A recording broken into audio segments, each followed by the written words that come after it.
Guys, I welcome you all to GSN law. हाल ही में गवर्नमेंट डिफेंस पर्सनल्स के लिए गाइडलाइंस लेकर आई, जिसके तहत उनको सोशल मीडिया प्लेटफॉर्म्स का इस्तेमाल नहीं करना होगा। इस बैन के खिलाफ दिल्ली हाई कोर्ट में याचिका दायर हुई। जानेंगे सारा मुद्दा क्या है और आर्म्ड फोर्सेस से रिलेटेड एक पुराने जजमेंट को भी देखेंगे। अब ये वीडियो एडवोकेट्स और लॉ स्टूडेंट्स के अलावा यूपीएससी और पीसीएस के एस्पिरेंट्स के लिए भी है, क्योंकि ये टॉपिक उनके करंट अफेयर्स का पार्ट है। शुरू करने से पहले मैं आपको बता दूं कि आप हमसे in different social media platforms पे जुड़ सकते हैं और अगर आपका कोई क्वेश्चन है तो आप मुझसे कोरा पे पूछ सकते हैं। साथ ही साथ यदि आप चाहते हैं किसी टॉपिक को हम कवर करें, फॉर एग्जाम्पल कोई लीगल न्यूज है या फिर रिसेंट जजमेंट है जो कि हमने नहीं कवर किया है, या पॉलिटी से रिलेटेड जो भी करंट अफेयर्स हैं जिसका एनालिसिस आप हमसे चाहते हैं, वो आप हमें कमेंट सेक्शन में जरूर बताएं। अब देखिए, लेफ्टिनेंट कर्नल पीके चौधरी ने दिल्ली हाई कोर्ट में ये याचिका दायर की थी और इस याचिका को सुनने के बाद ऑनरेबल दिल्ली हाई कोर्ट की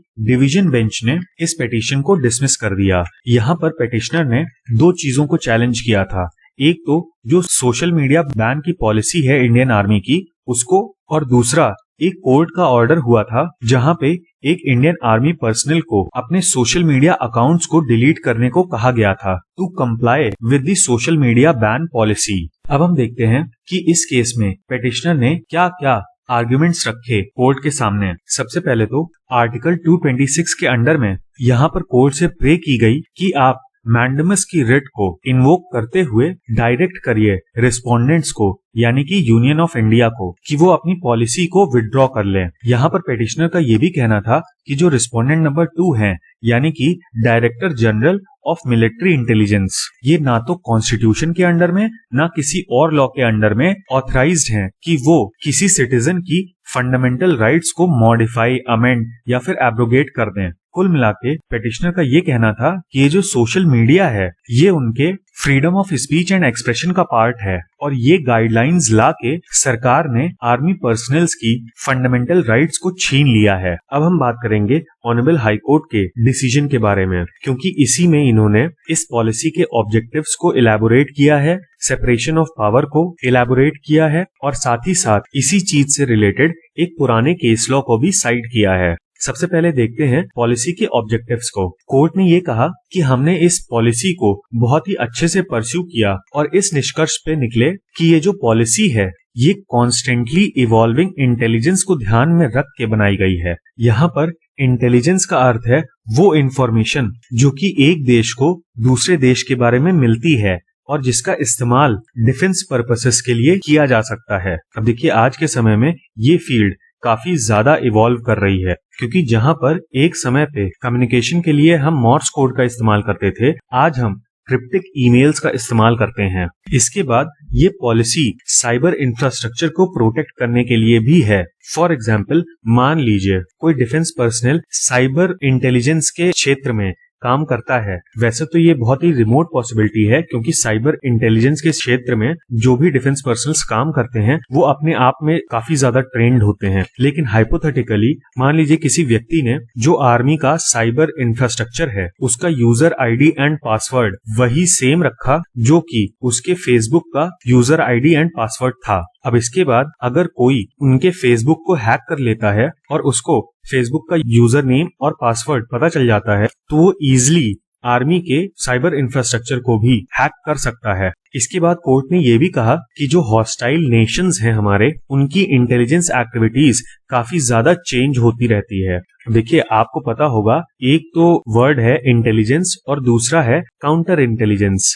जनरली इंटेलिजेंस के क्षेत्र में कंट्रीज दो बेसिक पॉइंट्स पे काम करती हैं। पहला, दूसरे की इंफॉर्मेशन को टैप करना, और एक बार जब ये चीज सक्सेसफुल हो जाती है तो वो कंट्री जिसकी इंफॉर्मेशन थी वो अपनी स्ट्रैटेजीज को फिर से मॉडिफाई करती है ताकि उनकी इंफॉर्मेशन लीक ना होने पाए, और फिर दूसरी कंट्री उस स्ट्रैटेजी को भी क्रैक कर देती है और फिर से आर्मी को अपनी स्ट्रैटेजी बदलनी पड़ती है, और ये साइकिल इंटेलिजेंस के क्षेत्र में चला ही करता है।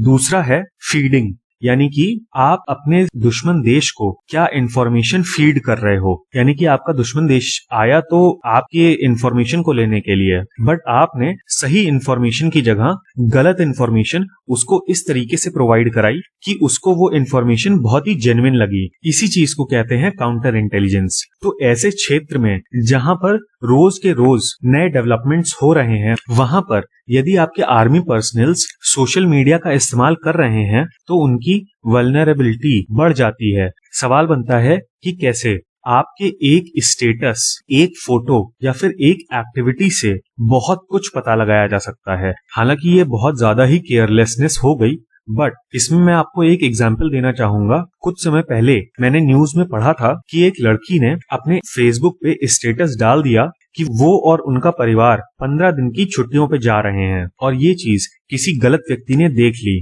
जिसका रिजल्ट ये हुआ कि उनके घर को चोरों ने बिल्कुल साफ कर दिया। सोच के देखिए कि आपने गूगल पे कोई चीज सर्च की और उसी सर्च से रिलेटेड चीजें आपके फेसबुक की फीड में एड्स के रूप में आ रही हैं, आपके यूट्यूब में उसी से रिलेटेड एड्स आ रहे हैं। तो अगर टेक कंपनीज इसका इस्तेमाल कर सकती हैं, तो फिर दुश्मन देश का जो इंटेलिजेंस एस्टैब्लिशमेंट है वो भी इसका इस्तेमाल कर सकता है। और इस चीज में आप कुछ भी नहीं कर सकते, क्योंकि 99% ऑफ जनता जो कि सोशल मीडिया पे है उसको कंप्यूटर प्रोग्रामिंग के बारे में कुछ भी नहीं पता है, और ना ही वो इतने सतर्क हैं जो टर्म्स एंड कंडीशंस की लंबी चौड़ी लिस्ट को पढ़ें। आगे कोर्ट ने ये भी कहा कि ऐसी पॉलिसीज और instructions time to time issue किए जाते रहते हैं, और ये जो पॉलिसी है ये सही इसलिए भी है क्योंकि ये ऑलमोस्ट इम्पॉसिबल है कि आप लाखों की प्रोफाइल्स को ट्रैक कर सकें या फिर ये आइडेंटिफाई कर सकें कि कौन एक फिक्टिशियस पर्सन है और कौन रियल पर्सन है। और हाल ही में हमने कई सारे केसेस देखे जहां पर इसी सोशल मीडिया का इस्तेमाल करते हुए पाकिस्तान के द्वारा हनी ट्रैप्स का इस्तेमाल किया गया हमारे डिफेंस पर्सनल्स के खिलाफ। अब इस जजमेंट को देते समय कोर्ट ने ex armymen's protection services versus union of India के केस को साइड किया।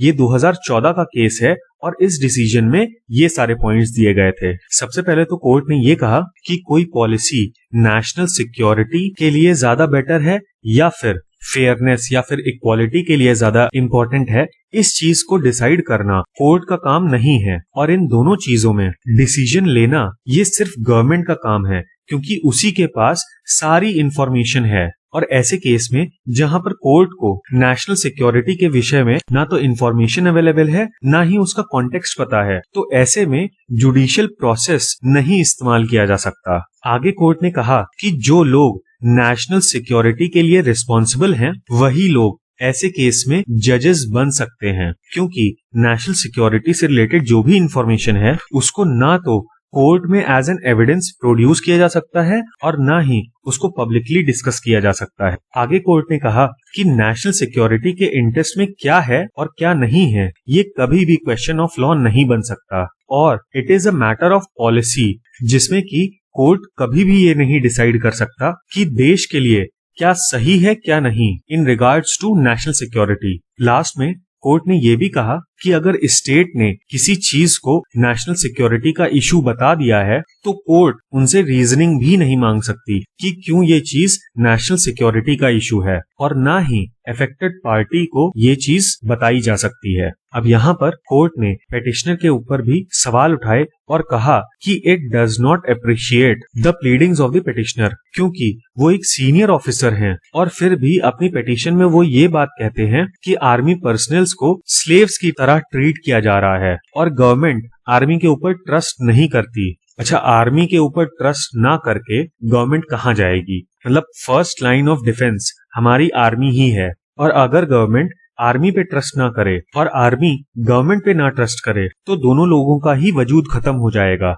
क्योंकि फिर ना तो देश बचेगा गवर्न करने के लिए और ना ही देश बचेगा डिफेंड करने के लिए। आगे हमारे केस में कोर्ट ने एक बहुत ही अच्छी चीज बोली कि जो दो देशों के बीच में राइवलरीज हैं वो अब सिर्फ जमीन पे कब्जा करने को लेकर नहीं है, बल्कि आज के इंटरनेट एरा में अपने देश में बैठे बैठे आप अपने दुश्मन देश की इंस्टॉलेशंस को और इंफ्रास्ट्रक्चर को डिस्ट्रॉय कर सकते हैं थ्रू साइबर स्पेस। इसके अलावा आप अपने यहाँ बैठ के ही दूसरे देश की इकोनॉमी को अफेक्ट कर सकते हैं, उनकी पॉलिटिकल स्टेबिलिटी को अफेक्ट कर सकते हैं, आप इन्फ्लुएंस कर सकते हैं उनके सिविल अनरेस्ट को, और जिसको कि हम कहते हैं इंफॉर्मेशन वॉरफेयर, उसके थ्रू आप दूसरे देश की जनता के पॉलिटिकल विल को भी इन्फ्लुएंस कर सकते हैं। अच्छा, इसमें हम लोगों का काफी ज्यादा एक्सपीरियंस है, क्योंकि पाकिस्तान आए दिन ऐसे काम करते रहता है और आपको पता नहीं होगा लेकिन इंडियन और पाकिस्तानी हैकर्स के बीच में हमेशा जंग चला करती है, जिसमें कि हमारे हैकर्स उनकी गवर्नमेंट वेबसाइट्स को हैक करते हैं और उनके हैकर्स हमारी गवर्नमेंट वेबसाइट्स को हैक करते हैं।